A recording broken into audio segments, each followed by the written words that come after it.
भन्छ मायाको भारी त्यसो भए किन्नेउला फरारी रातो भएकीमा रोटी गर्न कुन्दरी नाचौला आउने बेलुकीमा मायाको भारी त्यसो भए किन्नेउला फरारी रातो भएकीमा रोटी गर्न कुन्दरी नाचौला आउने बेलुकीमा रोटी गर्न कुन्दरी नाचौला आउने बेलुकीमा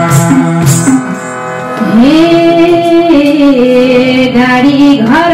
धनमा मन लाउँदिन यस्तो श्रीमान खोजेर पाउँदिन रातो घलेकीमा रोटी घरमा कुम्जोडी नाचौला आउने बेलुकीमा धनमा मन लाउँदिन यस्तो श्रीमान खोजेर पाउँदिन रातो घलेकीमा